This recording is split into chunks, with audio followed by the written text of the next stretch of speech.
All right, everybody, I'm finally back. Sorry about the delay. Work has been pretty crazy. We're getting close to the end of the year, and they are as close to mandatory overtime right now as you can get legally. I mean, I'm in a right to work state. They can't actually make overtime mandatory, but on the same token, they can imply it as heavily as they want to. All right. So what I got here, I had to dig out or scrounge up a new cylinder for this 660. This one right here, this is a steel cylinder. I don't remember exactly what brand this is, but the original one over here, I thought this was a Mall. Evidently not. Trying to get some better light on it. Yeah, regardless, I was going to show you this if I can get the light good enough on this. That is what happens when you don't run a filter on your saw. That's the intake side right there, and that is all the chrome underneath the intake just sandblasted off. There is no salvaging that cylinder, I don't feel like, unless I want to try some like porting or something. I mean, it is the intake side. Your rings don't get down there, but still, it's kind of sad. So this one, I've taken a ball hone to it. It's kind of late in the afternoon. Sorry about the spotlight here. I'm going to be working on that pretty soon, getting some better light in here. All right.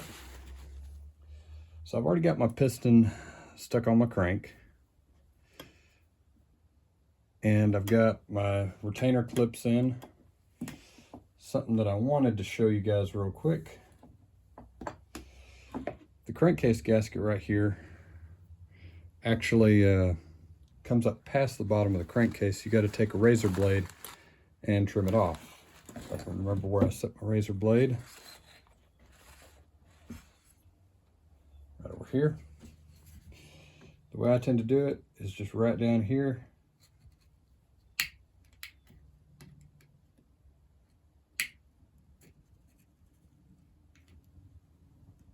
Just trim it off flush with the bottom of the crankcase or the sealing surface of your jug.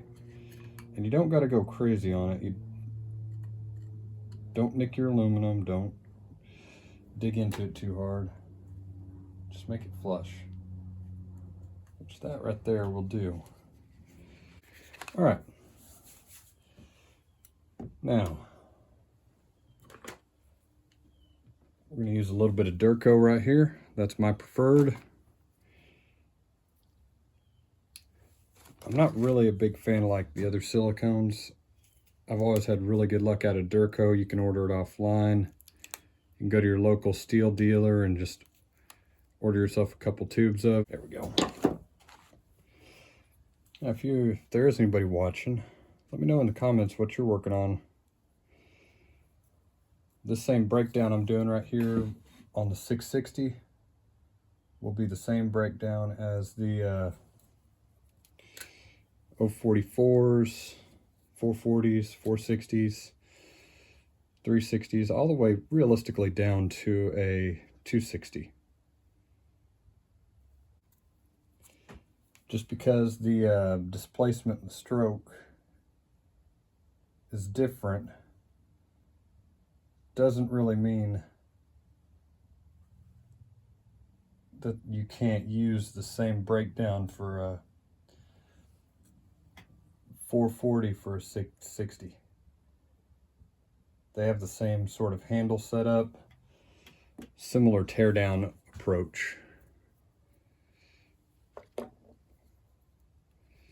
That's kind of why I like this series of saws. I don't really forget what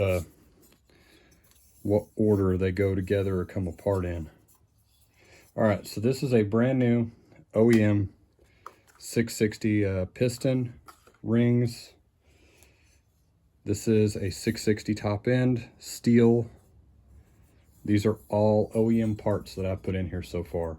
It's OEM bearings, seals, crankcase gasket, piston, rings, and now a jug. The way I like to do this right here, just put a little bit of oil in the cylinder. Oops. And I like to rub it down up there.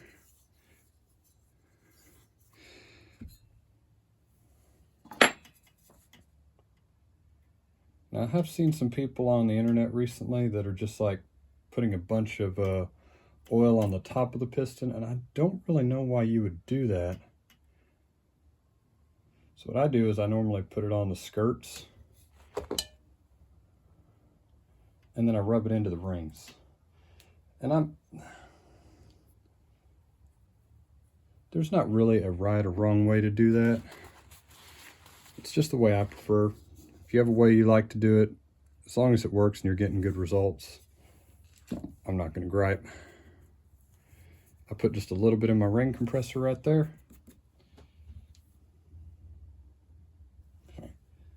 And let's do this.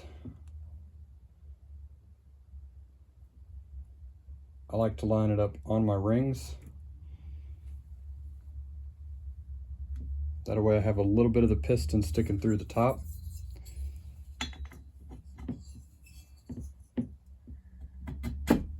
All right, and that's all there is to it.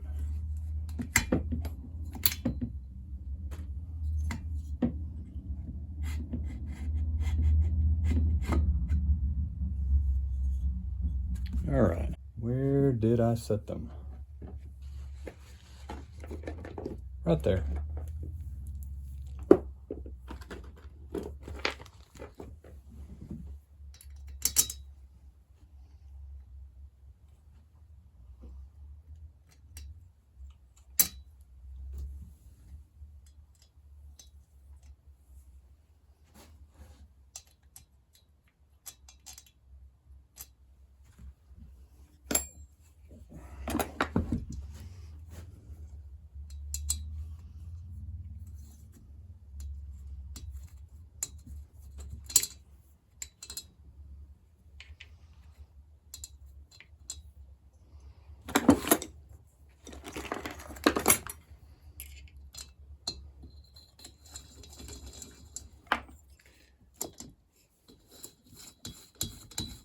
All right, so there we go. And the way I'm going to do this, I normally get 2 of them lined up.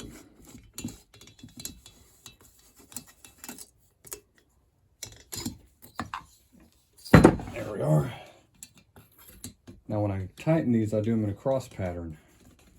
So I'll do the right back one and the front left one. All right, now that's all of them. So tighten. All right. Front right.